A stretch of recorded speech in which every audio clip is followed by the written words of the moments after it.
Je suis française d'adoption, donc je ne vois pas comment je peux créer une association féministe d'amitié hispano-française qui ne soit pas française. Donc c'est les cadres hispano-français. Les femmes me l'ont demandé, les femmes françaises et espagnoles qui travaillent dans des entreprises en Espagne, entreprises françaises ou entreprises espagnoles, voulaient avancer en matière d'égalité. L'égalité est le sujet, et il faut bien le garder à l'esprit, le plus important qui existe aujourd'hui dans notre société.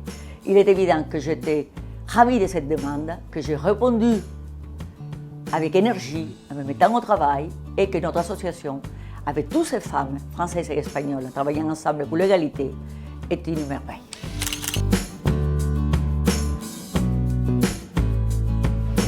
Très peu de choses ont changé, beaucoup de choses restent à changer, et pour que la société, pour que l'égalité, les droits fondamentaux des femmes au sein de l'entreprise évoluent comme il faut, une fois de plus, je le répète, des lois, des quotas, car les mentalités n'ont pas suffisamment évolué.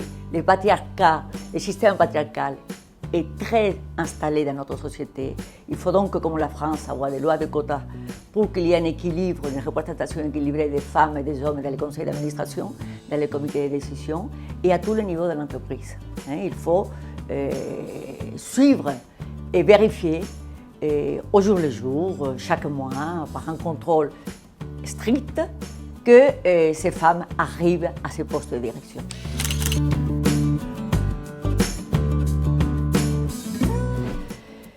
La crise du Covid a mis en évidence encore plus les inégalités entre les hommes et les femmes. Pourquoi? Et surtout au niveau le plus intime, au niveau du couple. Tous les deux sont en train de travailler à la maison.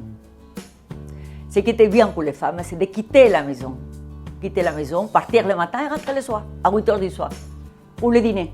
Si le dîner est prêt, on dîne. Si le dîner n'est pas prêt, on maigrit de plus. Si la maison est propre, tant mieux, c'est que le mari a fait quelque chose, ou qu'il a les moyens d'avoir une personne pour assumer cette tâche. Nous ne pouvons pas tout faire. Nous ne sommes pas des superwomen, nous sommes des femmes professionnelles, des exécutifs. Et donc, la crise du Covid a mis en évidence ces inégalités. Les mesures qui ont été prises en matière économique, il a fallu que les femmes partent de leur travail pour s'occuper de leur père, pour s'occuper de leur mère, des femmes âgées, de son entourage familial, c'est toujours les femmes. Et maintenant, il faut retourner à l'entreprise. Une fois de plus, les mesures qui ont été prises ne t'assurent absolument pas que ça sera à proportion égale que ces femmes, ces hommes reviendront à leur poste de travail. Donc, il faut travailler, les administrations doivent se mettre au travail et essayer de remonter ces retards qu'on a pris en matière des inégalités hommes et femmes.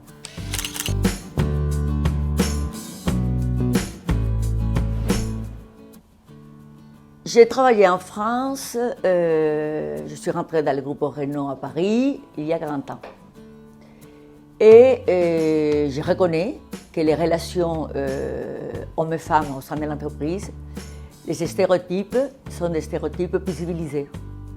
Il y a davantage d'habitudes de travailler avec des femmes et les choses se passent mieux. Quand je suis revenue en Espagne, il y a donc maintenant 18 ans, au bout de 25 ans, quand je suis revenue en Espagne, les choses ont changé. Les relations et les mentalités étaient différentes, étaient beaucoup plus agressives, étaient beaucoup moins supportables, étaient beaucoup moins... Mais les choses aussi sont en train de changer, je le constate. Ça fait 18 ans que je travaille ici et les choses sont en train d'évoluer.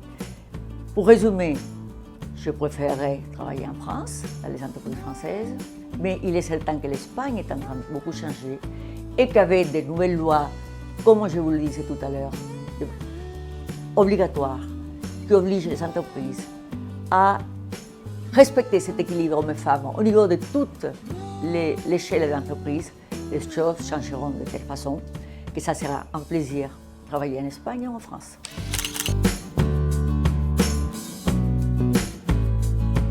Nous traversons une période de douceur. L'association féministe d'amitié hispano-française Mujeres Avenir compte avec beaucoup d'entreprises, de femmes françaises, espagnoles. C'est une merveille. Je pensais que pendant la pandémie, nous allions perdre de la vivacité, de l'énergie, pas du tout. Elle est là. Formidable. Donc, sur quoi nous travaillons? Féminisme entrepreneurial. C'est les mots de l'association Femmes Avenir. Féminisme entrepreneurial, c'est défendre la position dans le monde économique et de l'entreprise de la femme, avoir à tous les niveaux de direction dans les entreprises une représentation équilibrée. Vous le savez déjà, ce n'est possible que s'il y a des lois de quotas obligatoires assorties de sanctions. Et c'est notre principal travail, sans oublier le travail en matière de violence, en matière à l'égard des femmes. C'est-à-dire la France et l'Espagne sont deux pays qui s'entendent, qui travaillent très bien ensemble et qui doivent s'inspirer l'un de l'autre. L'Espagne doit s'inspirer de toutes ces mesures économiques qui ont été prises et des lois qui ont été publiées en France. La France doit s'inspirer en matière de violence à l'égard des femmes de ce cadre légal si important, si riche et si efficient qu'il y a l'Espagne. Et ensemble, nos deux pays seront deux pays où l'égalité et les droits fondamentaux en matière d'hommes et de femmes vont triompher, pas dans 140 ans, dans 5 ans.